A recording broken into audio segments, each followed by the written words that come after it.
c'est fini maintenant, on le savait. Hein, il y avait encore un petit espoir, mais là, il faut arrêter. Cette fois-ci, le SCO ne s'en relèvera pas. Vendredi soir, au stade Jean-Bouin, les Angevins se sont inclinés 1-0 face à Guingamp au terme d'une rencontre qu'ils n'ont jamais été en mesure de gagner. Résultat, cette défaite, la 4e consécutive en championnat, du jamais vu sous l'ère Jean-Louis Garcia, anéantit définitivement tout espoir de monter en Ligue 1. Un sujet que l'entraîneur scoïste n'a pas souhaité évoquer en conférence de presse d'après-match. Vous n'avez pas envie de parler de ça? Non, ce soir je suis trop déçu. Je t'ai dit, je suis déçu parce qu'on a été archi dominé par cette équipe et aujourd'hui le reste, le classement, ça m'importe peu. Aujourd'hui je suis juste à me poser la question comment on va faire pour renouer avec les résultats positifs. Merci. Voilà. Pourtant, avant le coup d'envoi de cette 31e journée, les Angevins étaient prévenus. Tout autre résultat qu'une victoire composterait leur billet pour une année supplémentaire en Ligue 2. Alors l'enjeu les a-t-il étouffés, voire même paralysés?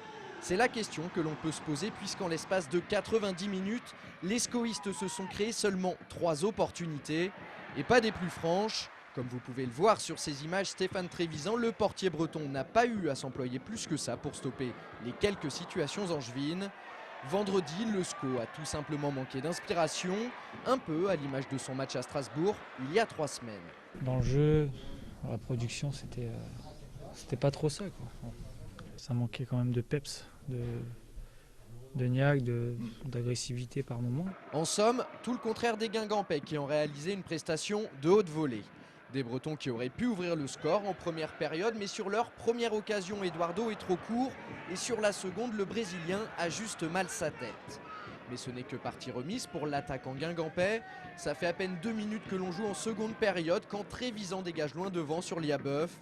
Le milieu offensif qui vient de faire son entrée en rue Martin Fall et offre un petit bijou à Eduardo qui crucifie Padovani. À bout portant, ça fait 1-0 pour Guingamp et c'est ce qu'on appelle un coaching gagnant pour Victor Zvinka. Et dans cette rencontre, les Angevins s'en tirent plutôt pas mal car l'addition aurait pu être beaucoup plus lourde. Eduardo échoue à 2 reprises sur un Padovani inspiré avant que Souma ne trouve le poteau. Au final, 1-0, c'est pas cher payé pour les Bretons.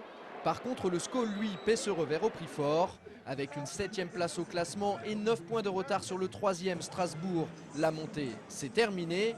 Quant au maintien, il est d'ores et déjà assuré, mais... Si une période comme ça arrive à un moment où vous n'avez pas encore les points du maintien, ça peut être très très embêtant. Fort heureusement, ce n'est pas notre cas, donc on doit pouvoir travailler encore dans la sérénité. On referme cette émission en vous rappelant qu'Angers 7 vous offre la possibilité de gagner des places pour assister au match entre Angers et Boulogne le vendredi 24 avril prochain. Pour cela, il suffit de nous envoyer par courrier ou par mail aux adresses qui s'affichent sur votre écran une photo de vous en compagnie d'un joueur du SCO. Encore une fois, bonne chance à tous.